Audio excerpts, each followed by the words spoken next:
अस्सलाम वालेकुम। आज हम बात करने जा रहे हैं गोकशी के नाम पर बेकसूर मुसलमानों का कत्लेआम। आज एक आम बात हो चुकी है। गोकशी के नाम पर किसी भी एक बेगुनाह को पकड़ेंगे, उसका हम कत्लेआम कर देंगे। ये कानून से उठकर आज ऐसी कौन सी संगठन है जो कानून से उठकर से आगे भी अपने कानून को अपने हाथ में लेकर काम कर रही है। जी हाँ, इसी तरीके से कभी ताज़ा घटना घटी है। ये घटना है राजस्थान का एक गांव है पहाड़ी, जिसमें जुनैद और नासिर दो व्यक्ति हैं। वो अपनी ससुराल को जाते हैं किसी काम से। वो ससुराल से जब वापसी आते हैं तो घर वालों को पता चलता है कि नासिर और जुनैद अब हमारे पास वापसी नहीं आ पाएंगे, क्योंकि उन्हें रास्ते में से किडनैप कर दिया जाता है, उनका अपहरण कर लिया जाता है। जी हाँ, ये अपहरण करने वाले कोई और नहीं, ये एक आतंकवादी संगठन जो भारत का इस वक्त सबसे ज़्यादा आतंक फैला रहा है, वो बजरंग दल के सदस्य होते हैं।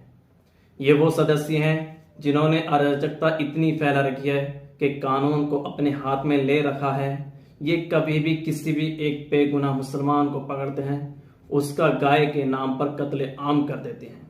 आज हम बात जो कर रहे हैं वो इसी तरह जुनैद और नासिर जब ये अपनी ससुराल से चले थे, इन्हें रास्ते में बजरंग दल वालों ने अपहरण किया। इनका अपहरण करने के बाद इन्हों की इतनी पिटाई की कि बिल्कुल अधमरे हो चुके थे। जब इन्हें थाने में लेके गए, इसके बजरंग दल के संगठन के जो सदस्य थे, जिन्होंने एक का नाम जो है वो मोनू मानेसर है, बाकी उसकी टीम के और सदस्य भी थे। उन्होंने इस दोनों बंदों की इतनी पिटाई करते हैं कि बिल्कुल एक लास्ट स्टेज पर पहुंच जाते हैं और उन्हें थाने लेकर जाते हैं। थाने लेकर जाते हैं, उनकी कंडीशन को देखकर पुलिस वाले वापसी उनको एक गिरोह के हवाले कर देते हैं। वो गिरोह बजरंग दल का है। तो ये उनको फिर जब देखते हैं कि कंडीशन इनों की एकदम बिल्कुल ख़राब हो चुकी है, मरने की हालत में है, तो ये इन्हें राजस्थान से हरियाणा ले जाते हैं। हरियाणा में ये एक इन्हें सुनसान जगह पर ले जाते हैं। जो इनों की बोलेरो गाड़ी थी, ये उस बोलेरो गाड़ी में इन्हें सीट से बांधकर अंदर पैक कर देते हैं और गाड़ी पर पेट्रोल डालकर आग जला देते हैं। आग इसलिए जलाते हैं ताकि इनों का सबूत मिटाया जा सके, और सबूत हमारे पास, प्रशासन के पास कोई सबूत न रह सके कि ये किसकी है, तो ये इन्हें वहाँ पर आग जला देते हैं। फिर सुबह जब होती है तो वहाँ पर खेत जो करीबी गांव है, उसके एक किसान अपने खेत पर जाता है। वो देखता है कि यहाँ पर एक गाड़ी खड़ी है बोलेरो, जो पूरी तरह से जल चुकी है। उसमें दो डेड बॉडी हैं जो कंकाल की हालत में है। वो कंकाल की हालत में कोई और नहीं, जुनैद और नासिर एक बेगुनाह मुसलमान हैं। ये वो जुनैद और नासिर हैं जो अपने घर से निकले थे और इन्हों का रास्ते में कत्लेआम कर दिया। पुलिस को सूचना दी जाती है। पास के गांव में जो थे वो पुलिस को सूचना देते हैं। पुलिस आती है, इंक्वायरी करती है, गाड़ी का कोई पता नहीं चलता है, तो पुलिस गाड़ी का चेसिस नंबर चेक करती है। चेसिस नंबर से गाड़ी के मालिक का जो गांव का रिकॉर्ड आता है, वहाँ सूचना करती है। वो जुनैद का गांव होता है पाल, जो पहाड़ी गांव है जुनैद का राजस्थान में।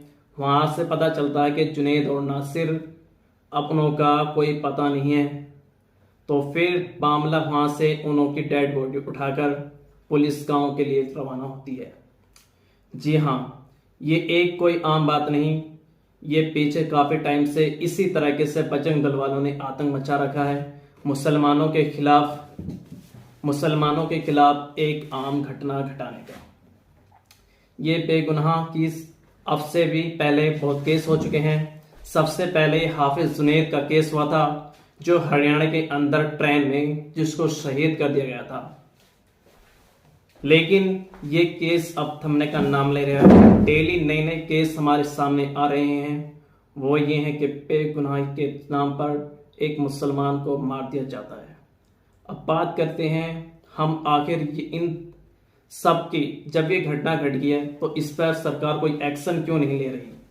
तो एक्शन इस पर सभी जो हमारी विपक्षी पार्टी हैं, चाहे वो या अखिलेश यादव हो, मायावती हो, राहुल गांधी जी हो, तेजस्वी यादव हो या ममता बनर्जी हो, जी हाँ, ये वही हैं जो अब से पहले जो एक घटना घटी थी उसी राजस्थान के अंदर, जो कन्हैया लाल की जो हत्या हुई थी, किसी के कन्हैया लाल की दो सरफिरों ने उनकी हत्या कर दी थी, एक धर्म का नाम लेकर उन सरफिरों ने जो हत्या की थी। तो तब ये सभी सेकुलर हमारे नेता जितने भी हैं बिलबिला उठे थे।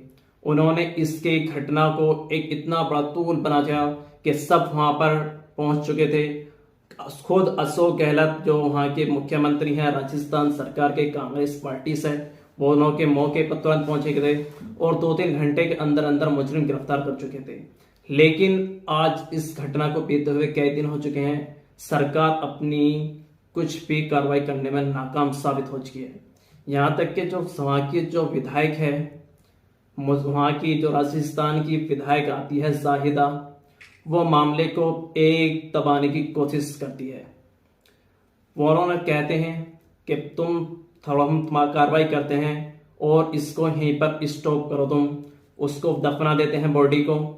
लेकिन जो जुनेद का भाई है, जुनेद और नासिर का भाई है, वो आज भी वहाँ पर डेड बॉडी को दफन होने के बाद प्रोटेस्ट कर रहा है, अपने भाई के हक के इंसाफ के लिए आवाज बुलंद कर रहा है, ताकि कोई आइंदा कोई दूसरा सुने। 15 लाख रुपए देकर दफनवा दिया गया। हमारी मांग ये है उस आतंकवादी मोनू मानेसर को गाय का सहारा लेकर ये कितने मुसलमानों को आज इन्होंने मार डाला है। लेकिन बात करें हम इन्हों की पार्टी की, तो इन्हों की पार्टी के जो मेघालय के बीजेपी के अध्यक्ष हैं अर्नेस्ट मौरी, जी हाँ, वो मीडिया से खिताब होकर कहते हैं कि मैं बीफ खाता हूं और मैं ये बात डंके की चोट पर कह रहा हूं। तो ये जो बीजेपी वाले हैं, कहीं तो इन्हों की गाय जो है मम्मी होती है और कहीं इन्हों की यम्मी होती है। लेकिन ये सिर्फ और सिर्फ गाय का नाम जो लेते हैं, वो एक सिर्फ मासूम बेगुनाह की जान लेने के लिए इस्तेमाल कर रहे हैं। ये वही हैं जो अब से पहले कोरोना के टाइम में जब इन गायों को चारा नहीं मिल रहा था तो इन्हें गंगा के नालों में बहाया जा रहा था, लेकिन इन्हों की कोई सुनवाई लेने वाला नहीं था। लेकिन हम इस टॉपिक पर बात नहीं, हमें अब बात आती है विपक्ष की। आखिर विपक्ष इतना मुसलमानों के मुद्दे पर इतना खामोश क्यों हो जाता है, जिसमें कि ये मुसलमानों से झोली भर भर कर वोट लेता है, लेकिन मुसलमानों के मुद्दे पर बोलने के लिए तैयार क्यों नहीं है। अब बात की जाए अखिलेश यादव की। अखिलेश यादव वो हैं जो इन्हों की एक आईटी सेल का एक मेंबर और भाजपा की एक आईटी सेल की जो इन्हों की आपस में एक मुद्दे को लेकर इन्हों की सोशल साइट पर इन्हों की बदतमीजी गाली गलौज तक होती है, तो उसको अरेस्ट कर लिया जाता है। अखिलेश यादव तुरंत वहां से एक्शन लेते हैं और थाने पर धरना देने के लिए पहुंच जाते हैं एक अपने वर्कर के लिए। लेकिन यहाँ तो मुसलमानों की जान ले ली जाती है, उस पर अफसोस इन्हों के मुंह से एक वर्ड तक नहीं निकलता है। बात की जाए राहुल गांधी की, जो भारत जोड़ो यात्रा कर चुके हैं पूरे देश के अंदर। उन्होंने ये संकल्प लिया था जब भारत जोड़ो यात्रा की थी कि हम भारत के तमाम वर्गों को एक साथ जोड़कर चलेंगे। क्या इसी तरीके से आप वर्ग को जोड़ेंगे कि एक विशेष समुदाय के खिलाफ नफरत का जहर बोया जा रहा है और आपकी पार्टी के मुख्यमंत्री उस पर खामोश बने बैठे हैं। आपकी पार्टी के मुख्यमंत्री उस पर एक शब्द बोलने के तैयार नहीं है। आपकी पार्टी के मुख्यमंत्री उन्होंने अभी तक गिरफ्तारी नहीं करवा चुका है। बीजेपी और कांग्रेस दोनों मुसलमानों के को दबाने की कोशिश कर रही है। क्या ये इतनी हो चुकी है कि कानून को इन्होंने अपने हाथ में लेने वालों को गिरफ्तार नहीं कर सकती? तो इसलिए हम सरकार से भी उम्मीद रखते हैं, विपक्ष पार्टियों से भी करते हैं कि इस मामले को जितना जल्द हो सके, बस हमारी यही कोशिश है कि उनको इंसाफ मिल सके, ताकि आइंदा आने वाली लाइफ में कोई भी इस तरह की घटना न घट सके। और आप जितने भी ये आतंकवादी संगठन है, माफ और हमारी कोशिश यही है कि इन्हों को बैन करा सके, गिरफ्तारी जो मुजरिम हैं उन्हों की गिरफ्तारी हो और आइंदा कोई इस तरह की घटना न घट सके। शुक्रिया।